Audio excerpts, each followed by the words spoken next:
Hello friends, YouTube channel DK sir GK hub में आप सभी का स्वागत है। आज हम आपको करवाएंगे HP TET Himachal Pradesh TET के जो प्रीवियस ईयर क्वेश्चन पेपर हैं, प्रीवियस ईयर जो एग्ज़ाम हुए हैं आपके, जो पीआरटी जेबीटी टीचर के लिए होते हैं, पहली से जो 5वीं तक जो टीचर पढ़ाते हैं उनके लिए जो टेट के प्रीवियस ईयर क्वेश्चन पेपर हैं उनको हम करवाएंगे। हम आज करवाने जा रहे हैं आपको 2019 का जो एचपी टेट हुआ था, जो टीचर लगते हैं पहली से 5वीं के लिए जेबीटी टीचर जो लगते हैं, उसके क्वेश्चन हम आपको करवाएंगे। और ये क्वेश्चन जो है टेट के अंदर बार बार रिपीट होते रहते हैं, बहुत से क्वेश्चन, तो आपने प्रीवियस ईयर क्वेश्चन ज़रूर पढ़ लेने हैं। ये आपके लिए बड़े हेल्पफुल होंगे। कुछ क्वेश्चन आपके एज इट इज़ रिपीट हो जाते हैं, तो उसको आपको बड़ा बेनिफिट होगा। तो आपने वीडियो को लास्ट तक देखना है और लाइक करना है, शेयर करना है और हमारे चैनल को सब्सक्राइब कर बेल आइकन को दबा लेना है ताकि आने वाली वीडियो का नोटिफिकेशन आपको मिलता रहे। मैथ के जो क्वेश्चन हैं मैं उनका सॉल्यूशन अलग से करवाऊंगा, कंप्लीट सॉल्यूशन में करवाऊंगा शॉर्ट ट्रिक के साथ। आपने उनको कैसे सॉल्व करना मैं बताऊंगा। आज हम करेंगे इसके अंदर हिंदी के और आपकी ईवीएस के और साइकोलॉजी के। तो हम 90 क्वेश्चन इसमें करने जा रहे हैं। तो आइए हम आज अपनी जो है क्लास की शुरुआत करते हैं। तो इसके अंदर हम हिंदी के क्वेश्चन शुरुआत में करेंगे जो कि 61 से शुरू होंगे आपके। Section 3 Hindi 61 question. दोस्तों, जो मैंने पीडीएफ मिली है इसमें बहुत से क्वेश्चन पहले ही ठीक हैं। ऐसे मत सोच लेना कि भाई पहले इसके इन्होंने आंसर लगा रखे हैं। तो मैं डिटेल होगी जो क्वेश्चन की वो डिटेल भी बताऊंगा आपको। तो हम शुरुआत करते हैं। जो 61 क्वेश्चन है, वैसे हमारी क्लास का पहला क्वेश्चन है हिंदी का। हिंदी से शुरुआत कर रहे हैं हम। हिंदी इसके अंदर पढ़नी है और हमने ईवीएस पढ़नी है और साइकोलॉजी पढ़नी है। तो 90 क्वेश्चन हमने टोटल इसमें पढ़ने हैं। तो क्वेश्चन नंबर पहला है, बालाघात से क्या तात्पर्य है? सही विकल्प चुनें। बालाघात है क्या? एक प्रवाह में पढ़ना, शब्दों के बीच ठहराव, स्तब्धता, किसी खास शब्द या वर्ण पर बल देना। जब हम किसी खास शब्द को बोलते हैं या किसी वर्ण को बल देकर बोलते हैं, जोर के साथ बोलते हैं, उसको बोलते हैं बालाघात। तो इसका जो आंसर हो जाएगा आपका डी। 61 का हो जाएगा आपका डी। अब चलते हैं क्वेश्चन नंबर 62 पर। क्षणिक का विलोम बताना आपने। ये क्वेश्चन बहुत बार रिपीट होता है, चाहे कोई भी एग्जाम हो, कि जो भी कम्पिटिटिव एग्जाम में भी काफ़ी बार आते हैं, विलोम शब्द आते हैं और विलोम शब्द में ये क्वेश्चन आपका आता है। तो क्षणिक का बताना आपने शाश्वत, आज्ञा, दुख या फिर जीत। तो इसका आंसर हो जाएगा आपका ए, शाश्वत। अब पढ़ते हैं क्वेश्चन नंबर 63। वृक्ष से फल गिरा वाक्य में कौन सा कारक प्रयुक्त हुआ है? कारक बताना आपने। आपादान, कर्ता, करण, अधिकरण। तो आपादान का मतलब होता है अलग होना। अलग होना का मतलब है बिल्कुल जुदा होना। अब वृक्ष से पत्ता गिरा, वो उससे जुदा हो गया, दोबारा थोड़ी मिल पाएगा उससे। अब बिल्कुल ही अलग हो गया, मतलब वो उससे आपादान हो गया। आपादान से मतलब जुदाई, जुदाई वृक्ष से पत्ते की होगी।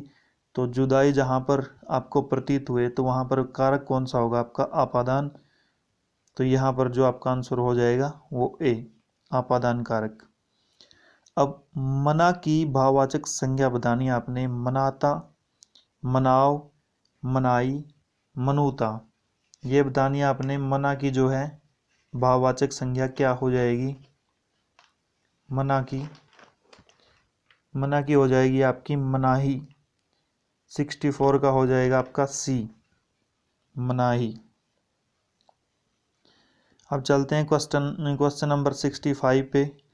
गुरु के समीप अथवा साथ रहने वाला छात्र। जो छात्र गुरु के समीप रहता है या साथ रहता है, अंतेवासी, अनंत, अगोचर, अल्पज्ञ, उसको बोलते हैं अंतेवासी।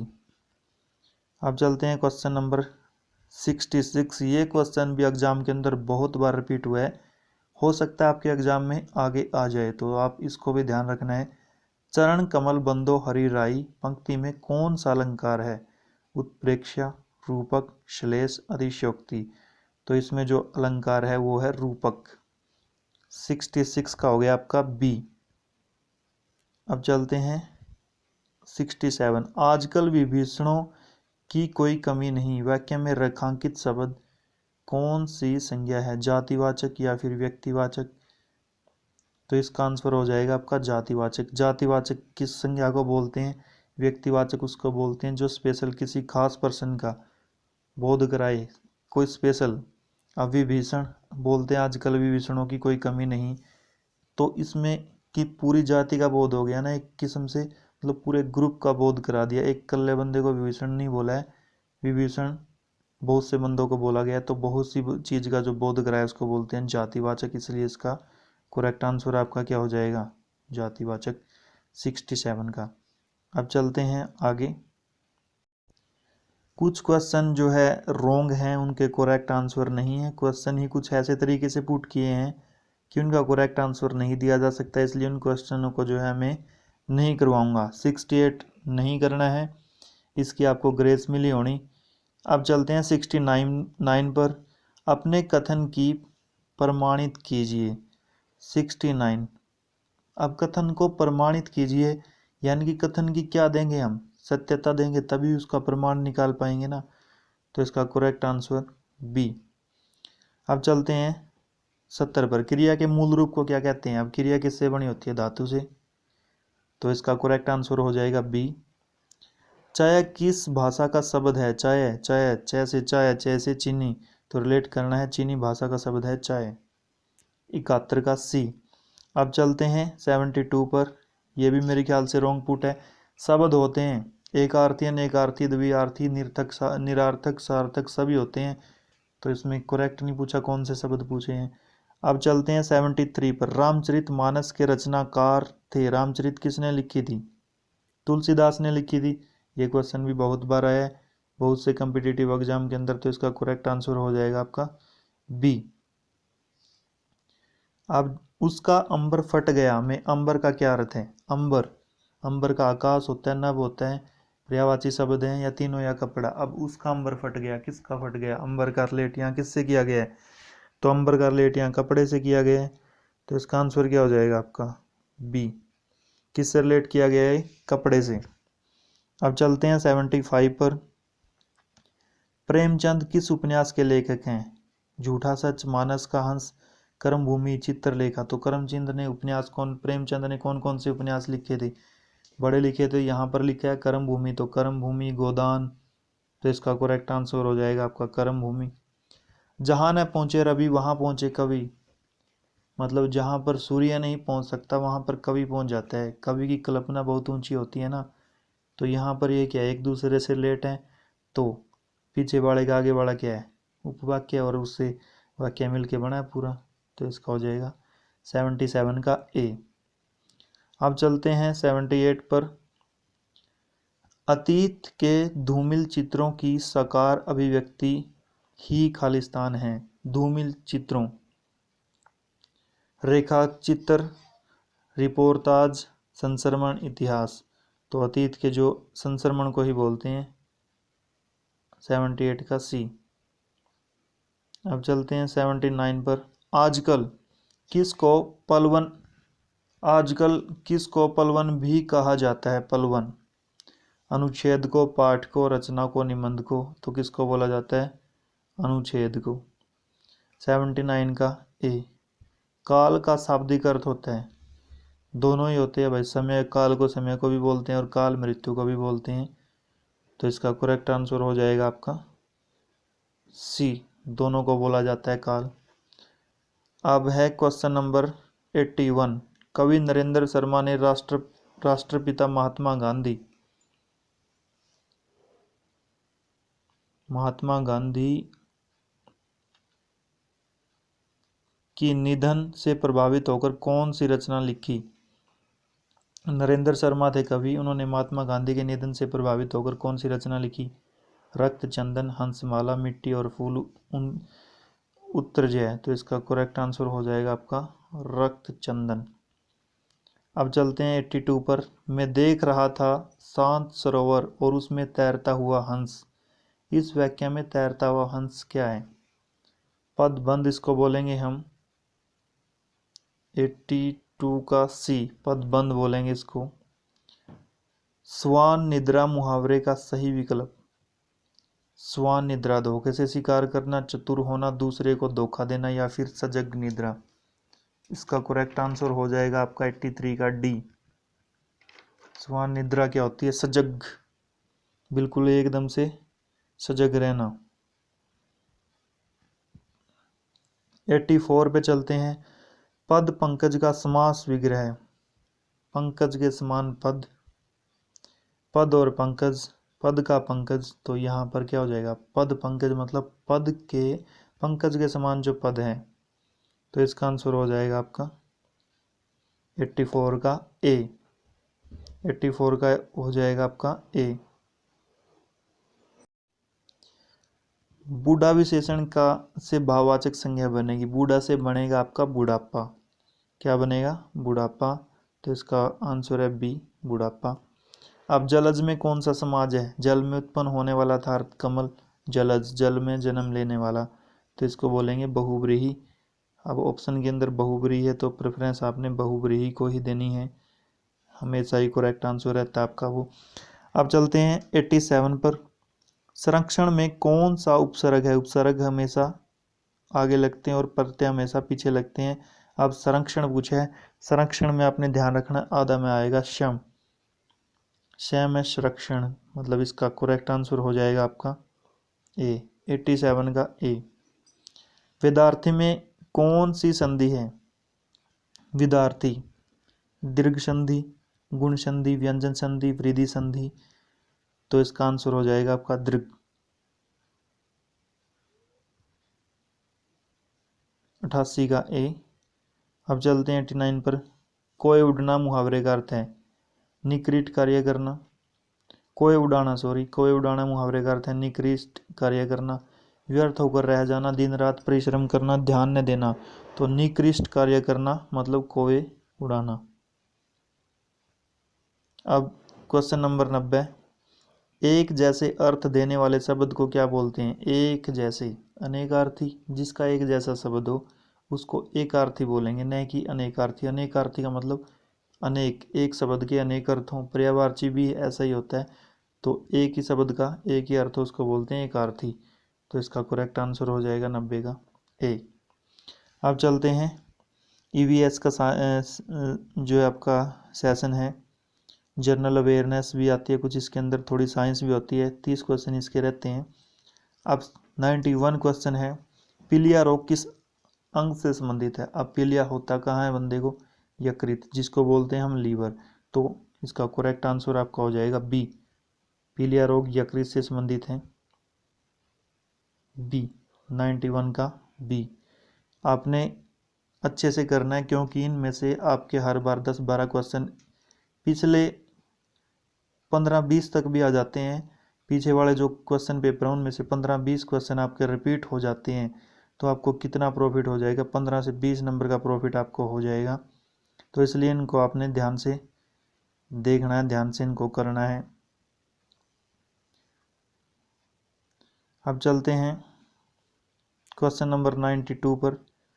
डायलिसिस किससे संबंधित है? डायलिसिस यकृत, गुर्दे, फेफड़े, दिल। गुर्दे, किडनी से संबंधित है डायलिसिस, जो इम्पोर्टेंट उत्सर्जन में हमारी सहायता करते हैं हमारी किडनी है, और डायलिसिस की प्रक्रिया जो है किडनी के अंदर होती है। डायलिसिस जो रिलेटेड है वो किडनी से रिलेटेड है, तो आ जाएगा इसका बी। भारतीय राष्ट्रीय झंडे की लंबाई और चौड़ाई का अनुपात। लंबाई और चौड़ाई, तो ये क्वेश्चन बहुत बार बहुत से एग्जाम के अंदर रिपीट होता रहा है, होता रहेगा आगे भी, तो ये इम्पोर्टेंट क्वेश्चन है। आप यदि आप कम्पिटिटिव एग्जाम की तैयारी कर रहे हैं तो आपके लिए बहुत ही इम्पोर्टेंट क्वेश्चन है। ये बहुत बार रिपीट हुआ है पीछे और आगे भी होना है, तो इसलिए आपने इसको ध्यान रखना है। मोस्ट इम्पोर्टेंट क्वेश्चन आज की वीडियो का। भारतीय झंडे का जो है लंबाई और चौड़ाई कितनी है? 3:2 है, याद रखना, 2:3 नहीं, 3:2। तो इसका करेक्ट आंसर हो जाएगा सी। क्या हो जाएगा? सी, 3:2। अब चलते हैं अर्थशास्त्र का लेखक, ये भी बहुत से कम्पिटिटिव एग्जाम में रिपीट हुआ है, कौटिल्य। चाणक्य है, बहुत से नाम थे उसके। कौटिल्य मौर्य साम्राज्य का जो है मंत्री था, अर्थशास्त्र, जो पूरा का पूरा अर्थ जो है मौर्य साम्राज्य की नींव जिसने रखी थी, कौटिल्य, जो मेन प्रभार था उसका, तो सी आ जाएगा इसका। चंद्रगुप्त मौर्य इसका शासक था, लेकिन उसके साथ जो राजनीति चलती थी वो कौटिल्य की चलती थी। अर्थशास्त्र किसने लिखी? कौटिल्य ने लिखी। अब चलते हैं 95 पर। भारत की राजधानी को कोलकाता से दिल्ली कब लाया गया? ये 1911 में लाया गया। करेक्ट आंसर है सी। ये जो क्वेश्चन है आपके टेट में आने के साथ साथ कम्पिटिटिव एग्जाम में भी आते रहते हैं आपके, तो इनको ध्यान से याद करना है, आपके कम्पिटिटिव एग्जाम में भी काम आएंगे। किसी जॉब की यदि आप तैयारी कर रहे हैं तो उसके एग्जाम में भी ये रिपीट होते रहते हैं क्वेश्चन। भारतीय संविधान का जनक किसे कहा जाता है? तो डॉक्टर भीमराव अम्बेडकर। 96 का सी। जो डॉक्टर भीमराव अम्बेडकर थे वो भारतीय संविधान के जनक माने जाते हैं। क्वेश्चन नंबर 97, चंद्रमा पृथ्वी की एक परिक्रमा करने में कितना समय लेता है? यानी कि चंद्रमा पृथ्वी के साथ साथ घूमता है, उस घूर्णन में जो है कितना समय लेता है?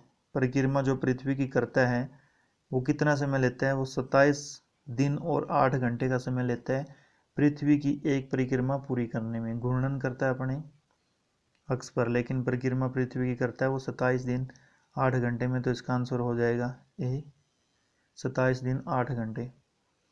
निम्नलिखित में से सिंधु घाटी सभ्यता का कौन सा स्थान पाकिस्तान में है? कालीबंग ये राजस्थान में है, आलमगीरपुर यूपी में है, उत्तर प्रदेश में लोथल ये गुजरात में है, हड़प्पा बार हो गया तो हड़प्पा इसका आंसर आ जाएगा डी। 98 का है आपका डी।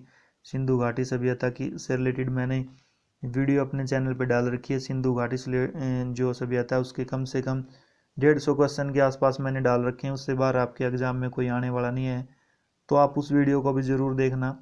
सिंधु घाटी सभ्यता के जो इम्पोर्टेंट क्वेश्चन है वो मैंने अपने चैनल पर डाल रखे हैं, तो आपने उनको भी देखना, उस वीडियो को देखना है। 98 का आ जाएगा आपका डी। अब चलते हैं 99 पर। एंजाइम सहायता करते हैं, देखो यहाँ पर भी रॉन्ग क्वेश्चन जो आपका पुट किया गया। एंजाइम सहायता करते हैं पाचन में, श्वसन में, प्रजनन में। एक्चुअली एंजाइम होते क्या है? एज ए कैटलिस्ट काम करते हैं, उत्प्रेरक के रूप में काम करते हैं, जो किसी भी क्रिया के अंदर भाग नहीं लेंगे, क्रिया में को करवाने के लिए आप सहायता करेंगे, किसी भी क्रिया को करवाने के लिए सहायता करेंगे, उसके अंदर भाग नहीं लेंगे और लास्ट में एस्टीज प्राप्त हो जाएंगे, उनको एंजाइम बोलते हैं। एंजाइम होते ही प्रोटीन है, किसी जीवित कोशिका के अंदर होते हैं, और ये रासायनिक प्रतिक्रियाएं जितनी भी कोशिका के अंदर होगी उसको कराने में सहायता करते हैं, उत्प्रेरक के रूप में कार्य करते हैं। ये अमीनो एसिड की लंबी जुड़ी हुई चैन होती है, लंबी लंबी, जो किसी भी रासायनिक क्रिया को कराने में मदद करेगी। तो इसका भी अब सभी जगह कार्य करते हैं, तो एज ए कैटलिस्ट उत्प्रेरक के रूप में कार्य करते हैं, इसलिए इसका भी करेक्ट आंसर नहीं हम बता सकते किस तरीके से पुट किया गया है क्वेश्चन। अब चलते हैं 100 पर।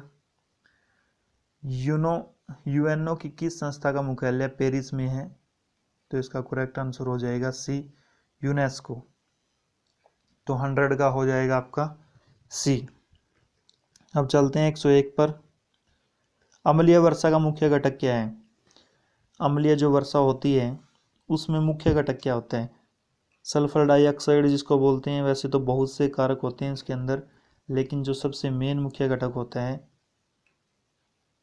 अम्लीय वर्षा का, उसको बोलते हैं sulphur dioxide, SO2, sulphur dioxide. जो यदि किसी तालाब के अंदर गिरेगी तो तालाब की जो परितंत्र है, जो भी जीव जंतु है, प्रक्रिया उनको नष्ट कर देगी। फसलों पे गिरी तो फसलों पे नष्ट कर देगी, मतलब बहुत ही हानिकारक होती है अम्लीय वर्षा। अब चलते हैं क्वेश्चन नंबर 102 पर। हिमाचल प्रदेश की सबसे लंबी नदी कौन सी है? ब्यास, सतलुज, रावी, यमुना। तो इसका मेरे ख्याल से आंसर होना चाहिए बी, सतलुज। 102 का बी। अब चलते हैं क्वेश्चन नंबर 103 पर।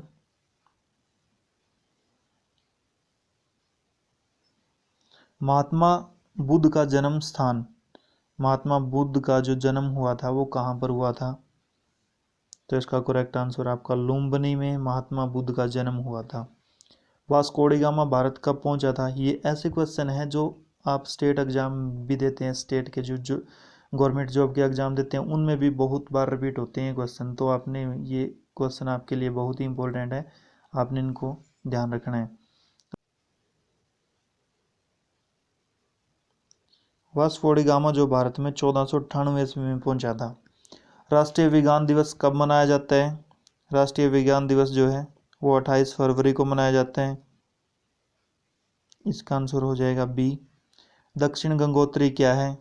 दक्षिण गंगोत्री नदी है, डैम है, मिसाइल है या फिर शोध केंद्र? तो दक्षिण गंगोत्री एक क्या है? शोध केंद्र है। यह आ जाएगा आपका सी। अब चलते हैं क्वेश्चन नंबर 107 पर। आकाश में इंद्रधनुष के वर्णों का क्रम, जो इंद्रधनुष के अंदर 7 कलर होते हैं उनको किस क्रम में लिखते हैं? उसको लिखते हैं विबग्योर, VIBGYOUR। तो आपने याद रखना है विबग्योर, पहले ये स्पेलिंग ध्यान रखनी है, ये भी एग्जाम के अंदर रिपीट होता है विबग्योर, VIBGYOR। तो ये आपने ध्यान रखना है। वॉयलेट इसको इंग्लिश में बोलते हैं Indigo, blue, green, yellow, orange और रेड। तो इसका आंसर हो जाएगा आपका डी। अब चलते हैं 108 पर। ओणम किस राज्य का त्यौहार है? ओणम जो है केरल राज्य के अंदर मनाया जाता है, केरल राज्य का प्रमुख त्यौहार है ओणम। अब क्वेश्चन नंबर 109। पौधों को खाना बनाने के लिए क्या आवश्यक है? पौधों को CO2 कार्बन डाइऑक्साइड, HO2 जल भी चाहिए, सूर्य का प्रकाश भी चाहिए, क्लोरोफिल भी चाहिए। जब ये प्रक्रिया पौधों के पास होगी, ये सभी तत्व पौधों के पास होंगे तभी पौधे अपना भोजन बना पाएंगे। प्रकाश संश्लेषण, फोटोसिंथेसिस जिसको बोलते हैं, उसके द्वारा। तो ये भी क्वेश्चन आ सकता है कि पौधे किस प्रक्रिया द्वारा भोजन बनाते हैं? फोटोसिंथेसिस बोलते हैं इंग्लिश के अंदर, और हिंदी में बोलते हैं उसको प्रकाश संश्लेषण। तो इसका करेक्ट आंसर हो जाएगा आपका डी। अब चलते हैं 110 पर। PV संधू किस खेल से संबंधित है? तो PV संधू बैडमिंटन खेलती है। 110 का ए। वूलर झील कहाँ पर है? वूलर, डल वगैरह ये जम्मू कश्मीर की झीलें हैं। नाग जिस झील के पीछे लगा वो नाग, शेषनाग, बैरीनाग, ये सभी झीलें कहाँ पर है? जम्मू कश्मीर में है। अब चलते हैं 112 पर। शिकागो में अंतर्राष्ट्रीय धर्म सम्मेलन कब हुआ था? शिकागो में अंतर्राष्ट्रीय धर्म सम्मेलन, ये एज टीज डेटें होती हैं, इनके लिए कोई ट्रिक भी नहीं होती, ये आपको सीधी ध्यान रखनी होती है। तो इसका करेक्ट आंसर हो जाएगा आपका बी। 112 का हो जाएगा आपका बी, 1893 में। 1893। विश्व का सबसे बड़ा डेल्टा कौन सा है? सुंदरबन डेल्टा है, पश्चिम बंगाल में है, गंगा और ब्रह्मपुत्र नदी के द्वारा बनाया जाता है। तो एक को इसका करेक्ट आंसर हो गया डी, 113 का डी। अब चलते हैं 114 पर। हिमाचल के किस खिलाड़ी को पद्मश्री पुरस्कार मिला है? अजय ठाकुर को मिला है। 114 का ए। अब चलते हैं 115 पर। नीली क्रांति किससे संबंधित है? इसको पिसिकल्चर यानी कि फिशिंग, मछलियों से संबंधित है नीली क्रांति। तो 115 का हो जाएगा आपका सी। भारत में रेल की सेवा कब शुरू हुई थी? 16 अप्रैल 1853 में मुंबई से ठाणे तक चली थी। तो पहली रेल सेवा थी। इसका करेक्ट आंसर हो जाएगा आपका सी, 116 का सी। कांगड़ा का प्राचीन नाम क्या है? अब इसके भी 2 ऑप्शन दिए हैं। कांगड़ा का प्राचीन नाम आपसे पूछा गया क्या क्या नाम है? नगरकोट और तिरगत। तो आपने देख लेना है, सर्च कर लेना है कि कांगड़ा का जो प्राचीन नाम क्या है। अब चलते हैं क्वेश्चन नंबर 118। हिमाचल प्रदेश को जो है पूर्ण राज्य का दर्जा कब मिला? वो मिला है 25 जनवरी 1971 को। ये भी ऑफिशियल डाटा है। कांजीरंगा जो है राष्ट्रीय उद्यान वो आसाम में है। ये भी क्वेश्चन बहुत बार टेट के अंदर रिपीट हुआ है। तो इसका करेक्ट आंसर हो जाएगा ए। कांजीरंगा जो है कहाँ पर है? असम में। अब चिपको आंदोलन किसको रोकने के लिए शुरू किया गया था? चिपको आंदोलन सुंदरलाल बहुगुणा ने। इसका ये पूछ लेते हैं कि जो इसका आंदोलनकर्ता जो प्रमुख था वो था सुंदरलाल बहुगुणा, और ये किसके लिए शुरू किया गया था? तो ये ठेकेदार ने जो है पेड़ों की कटाई के लिए ऑर्डर दे दिया था।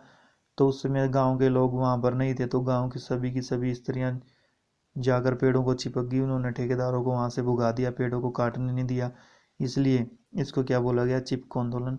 तो इसका करेक्ट आंसर हो जाएगा आपका बी, 120 का बी, पेड़ों को काटने से बचाने के लिए चिपको आंदोलन चला था। अब चलते हैं, लास्ट सेशन है, सेशन नंबर 5, सॉरी 4, हाँ 5 है ना, 121 से 150 हो जाएंगे कंप्लीट इसमें। अब 121 जो क्वेश्चन है, इसका भी क्वेश्चन जो है हम नहीं ढूंढ पा रहे हैं आंसर क्या है, करेक्ट से आंसर नहीं पूछा गया है कि मानसिक आयु की अवधारणा दोबारा दी गई। बीनी ने भी दी, स्टर्मन ने भी, स्टर ने भी, इन्होंने मानसिक आयु पर काम किया था, पर इसका करेक्ट आंसर नहीं बता पाए हम कि किस तरीके से पूछा गया है। निम्नलिखित में कौन सा शिक्षा मनोविज्ञान पर आधारित है, शिक्षा मनोविज्ञान पर कौन सा आधारित है वो आपने बताना है। किंडरगार्टन, मॉन्टेसरी, खेल विधि। तो शिक्षा मनोविज्ञान के अंदर ये सभी विधियाँ आती हैं, तो इसका करेक्ट आंसर हो जाएगा आपका डी, 122 का डी। अब चलते हैं 123 पर। समाजमिति विधि को प्रतिपादित किया, समाजमिति विधि थी, इसको प्रतिपादित किसने किया, जॉन ओटिकसन ने, जी.ए. मुनेशे ने, वुडवर्थ ने या फिर मॉरिस ने।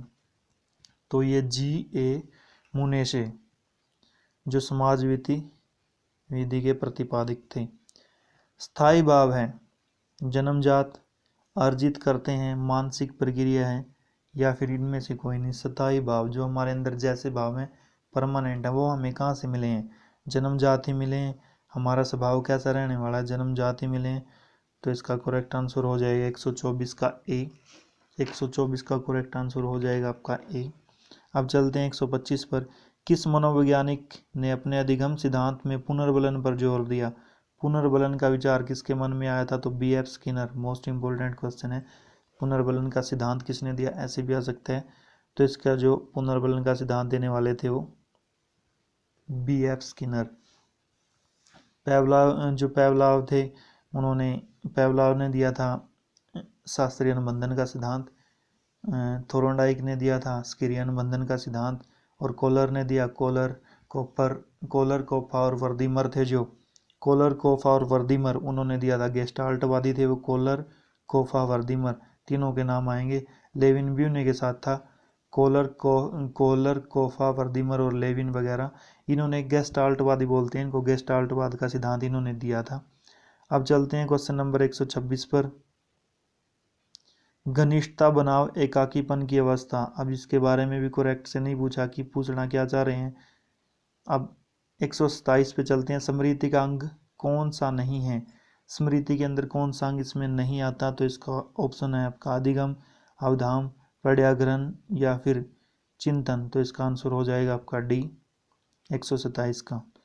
पाठशाला से भागने वाले बालक के अध्ययन की सर्वाधिक उपयोगी विधि कौन सी है, यदि बालक कोई पाठशाला से बार बार भाग रहा है, उसके कारण के बारे में आपने जानना है, तो उसके लिए आपकी सबसे अच्छी विधि किसको, प्रश्नावली विधि, प्रश्न करोगे उससे या फिर प्रयोग करोगे उसके ऊपर, सर्वेक्षण विधि या फिर व्यक्तिगत अध्ययन विधि, उसके व्यक्तित्व का अध्ययन करोगे ना कि बच्चे को प्रॉब्लम क्या है, कैसे व्यक्ति के कांटेक्ट में है, उसका व्यक्तित्व अध्ययन सबसे इंपॉर्टेंट है। तो इसका करेक्ट आंसर हो जाएगा डी। Question number 29। समय को महत्व के बारे में हमारी अवधारणा क्या कहलाती है, समय का महत्व, खुद के बारे में जानना। तो बंदा खुद के बारे में क्या करता है, आत्म गौरव, आत्म कथा लिखता है खुद की। तो इसका करेक्ट आंसर हो जाएगा आपका ए, 129 का ए। अब चलते हैं 130 पर। विकास का क्षेत्र, शारीरिक, मानसिक, सामाजिक, उपयुक्त तीनों। विकास का क्षेत्र क्या होता है, शारीरिक, मानसिक, सामाजिक। बंदे का शारीरिक विकास भी होता है, मानसिक भी होता है, सामाजिक भी होता है, तो उसी को तो संपूर्ण विकास बोलते हैं। तो उपयुक्त तीनों, इसका करेक्ट आंसर आ जाएगा डी, 130 का आ जाएगा आपका डी। कौन सी ग्रंथि का हार्मोन लंबाई के विकास को प्रभावित करते हैं। अब लंबाई, किसी व्यक्ति की लंबाई बढ़ेगी उसके बारे में बताना है। अब होती है हमारी पीयूष ग्रंथि, जो हमारा दिमाग, माइंड होता है, मस्तिष्क होता है, उसके अंदर होती है पीयूष ग्रंथि। इसको मास्टर ग्लैंड भी बोला जाता है, पीयूष ग्रंथि को मास्टर ग्रंथि भी बोला जाता है, क्योंकि बहुत सी ग्रंथियाँ इसके अंदर कार्य करती हैं और इससे एक हार्मोन निकलता है, वृद्धि हार्मोन इसको बोलते हैं। और उस वृद्धि हार्मोन पे ही डिपेंड करता है कि हमारी लंबाई बढ़ेगी या फिर कम रहेगी। तो इसलिए तो हार्मोन लंबाई को कौन प्रभावित करता है? पीयूष ग्रंथि, इसको बोलते हैं मास्टर ग्रंथि। तो 131 का क्या हो जाएगा आपका? ए। 131 का हो जाएगा आपका ए। अब चलते हैं 132 पर। किसी व्यक्ति द्वारा अपने वर्तमान ज्ञान में नई सूचनाओं को ग्रहण करना क्या कहलाता है? अब किसी बंदे के पास उसका खुद का वर्तमान ज्ञान है, किसी के पास खुद का वर्तमान ज्ञान है, उसके बारे में जानना, ये क्या कहलाता है? किसी व्यक्ति द्वारा अपने वर्तमान ज्ञान में नई सूचनाओं को ग्रहण करना क्या कहलाता है? तो ये क्या कहलाएगा आपका? समावेशन इसको बोलेंगे। 132 का ए, इसको क्या बोलेंगे हम? समावेशन। अब चलते हैं 133 पर। मनोविज्ञान की वह शाखा जो जैव कारकों को प्रभाव से संबंधित है क्या कहलाती है? जैव कारकों के बारे में पूछा तो इसका सीधा आंसर आपको पता होना चाहिए, उसको क्या बोलेंगे? जैविक मनोविज्ञान। जैव कारकों से रिलेटेड है जो जैविक मनोविज्ञान। अब चलते हैं क्वेश्चन नंबर 134 पर। किसी जीवित प्राणी की सबसे आधारभूत इकाई क्या होती है? अब किसी जीवित प्राणी को जीने के लिए सभी कार्य कहाँ पर होते हैं? कोशिका के अंदर होते हैं। तो इसका करेक्ट आंसर क्या हो जाएगा आपका? कोशिका। तो 134 का ए। अब चलते हैं 135 पर। सीखी हुई अनुक्रिया का लुप्त होना क्या कहलाता है? लुप्त होना, जो सीखी आपने क्रिया वो लुप्त हो गई तो विलोप। 135 का सी। 135 का हो जाएगा सी।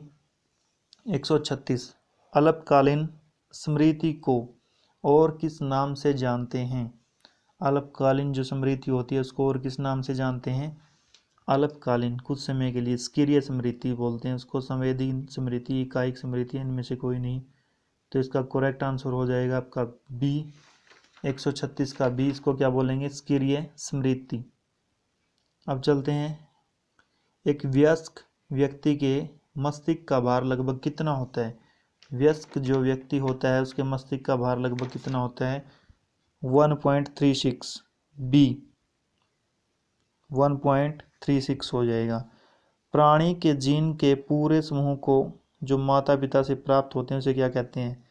इसको बोलते हैं, माता पिता से जो भी जीन प्राप्त होते हैं उसको बोलते हैं जेनोटाइप। तो जेनोटो जेनेटिक जेनोटाइप उसको बोलते हैं। तो इसका हो जाएगा आपका ए। 138 का ए। अब चलते हैं 139 पर। क्वेश्चन नंबर 139 पर। 1913 में व्यवहारवाद की स्थापना किसके द्वारा की गई? व्यवहारवाद। अब यहाँ पर बताता हूँ मैं आपको व्यवहारवाद। व्यवहारवाद से रिलेटेड यदि कोई भी क्वेश्चन आएगा तो वो कौन है? व्यवहारवाद का सिद्धांत ही किसने दिया है? वाटसन ने, जे.बी. वाटसन ने। पेवलॉव ने दिया है जो है शास्त्रीय अनुबंधन का सिद्धांत। स्किनर ने दिया है, स्किनर का पीछे भी आया था अनुबंधन, स्कीरिया अनुबंधन का सिद्धांत थोर्नडाइक ने दिया है। उसके बाद चलते हैं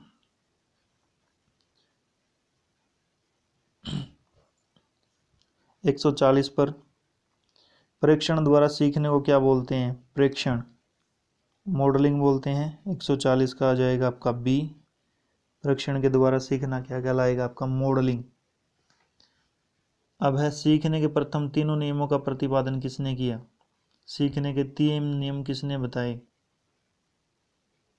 जो है सीखने के 3 नियम किसने बताए हैं वो आपने बताना है। कोलर ने, स्किनर ने, हल ने या फिर थोर्नडाइक ने। तो सीखने के तीनों नियम थोर्नडाइक ने बताए हैं। थोर्नडाइक ने जो नियम दिए हैं वो कौन कौन से हैं? थोर्नडाइक ने 3 नियम दिए हैं सीखने के, वो कौन कौन से हैं? तत्परता का नियम, तत्परता का नियम, प्रभाव का नियम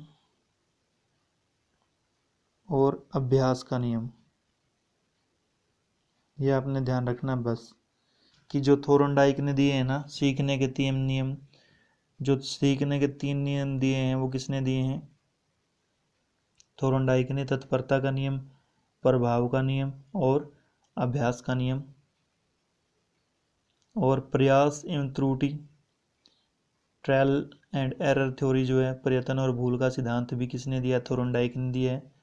प्रयत्न और भूल या फिर प्रयास और त्रुटि या फिर एसआर थ्योरी, ये किसने दिए हैं? सभी थोर्नडाइक ने। ये तीनों नाम से थ्योरियाँ आ सकती हैं। एसआर थ्योरी का सिद्धांत किसने दिया? प्रयास और त्रुटि का सिद्धांत किसने दिया? ठीक है, प्रयत्न और भूल का सिद्धांत किसने दिया? या फिर सीखने के 3 नियम किसने बताए? ये सभी किसके अंदर आ जाएंगे? थोर्नडाइक के अंदर आ जाएंगे। और बी एफ स्किनर ने दिया था आपका सक्रिय अनुबंधन का सिद्धांत या फिर प्रसूत अनुबंधन का सिद्धांत। क्वेश्चन नंबर 142, एक बालक की बुद्धि लब्धि 150 है तो वह बालक क्या कहलाएगा? तो बालक प्रतिभाशाली होगा।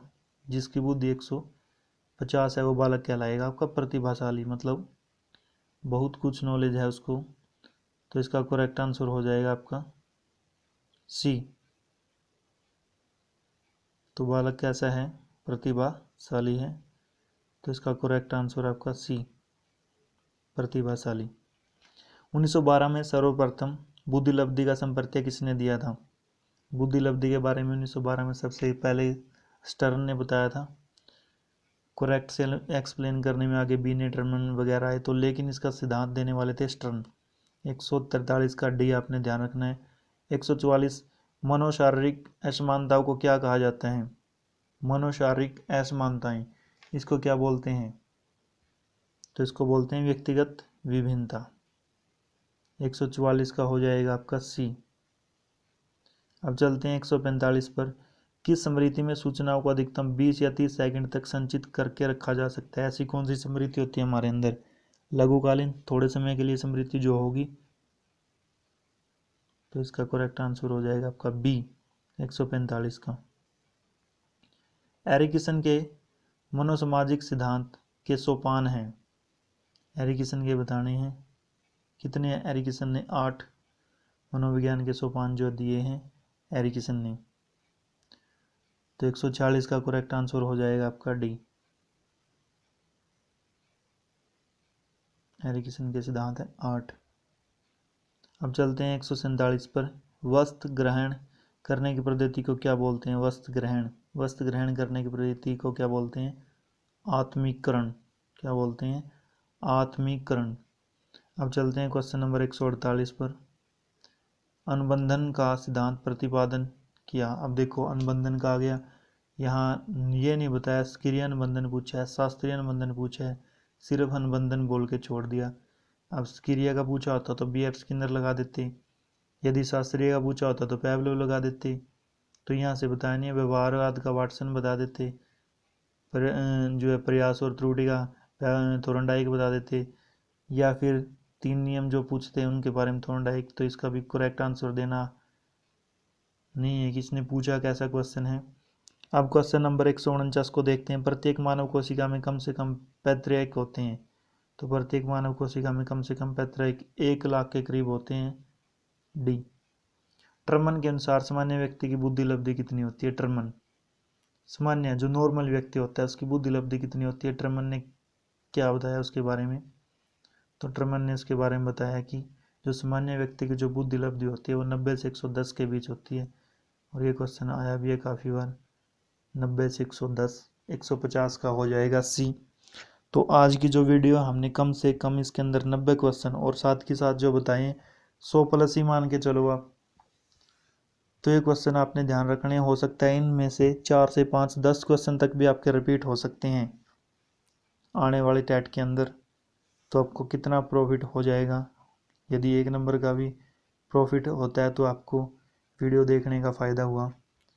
2 या 3 मोस्टली यहाँ नहीं होंगे, टैट के अंदर नहीं होंगे, आपके स्टेट एग्जाम के अंदर जो 30 ईवीएस के करे थे उनमें से क्वेश्चन रिपीट होते रहते हैं। तो वीडियो आपको जो है पूरी देखनी है बगैर स्किप किए। और भी हम वीडियो डालते रहेंगे टैट से रिलेटेड, प्रीवियस ईयर क्वेश्चन और अदर क्वेश्चन भी डालते रहेंगे। तो इसलिए आप चैनल को सब्सक्राइब जरूर कर लीजिए, बेल आइकन को दबा लीजिए और आने वाली वीडियो का नोटिफिकेशन आपको मिलता रहे। यदि वीडियो आपको अच्छी लगी है तो इसको अपने फ्रेंड्स के साथ शेयर जरूर कीजिए और वीडियो को लाइक कीजिए, चैनल को सब्सक्राइब कीजिए और बेल आइकन को दबाइए ताकि आने वाली वीडियो का नोटिफिकेशन आपको मिलता रहे। धन्यवाद।